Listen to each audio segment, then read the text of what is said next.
দেখো বন্ধুরা, ছাদে দেখো কত কুল পড়ে আছে চারিদিকে। এই ছাদটাকে আমার শাশুড়ি মা কালকে পুরোটা ঝাঁটিয়েছে, যেহেতু ময়লা পড়ে গেলে না যে এই কুলগুলো তুলতে খুব কষ্ট হয়, তো সেই কারণে দেখো চারিদিকে প্রচুর কুল পড়ে আছে। তো কারা কারা কুল খাবে তারা অবশ্যই কমেন্ট করে জানিও। দেখো চারিদিকে কুল পড়ে আছে। কারা কারা কুলের লাভার তারা অবশ্যই কমেন্ট করে জানিও কারা কারা কুল খেতে পছন্দ করো। এখানে এই গাছটাতে কুল এখনও বিক্রি করা হয়নি, জাস্ট সবে ধরেছে কুলটা, মানে বিক্রি করা সবে শুরু হয়েছে আস্তে আস্তে। আর এইখানে হচ্ছে কি ওই গাছের কুল, ওইটা অলরেডি শেষ হয়ে গেছে। এই যে এখানে কিছু শুকাতে দিয়েছে, এগুলো আমার শাশুড়িমাই করেছে।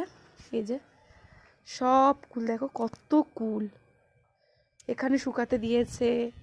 এইখানে আছে কিছু, তারপর এইখানে আছে। কারা কারা কুল খেতে পছন্দ তারা অবশ্যই কমেন্ট করে জানিও। আর এই ভদ্রলোকটা তো প্রচুর কুল খায়।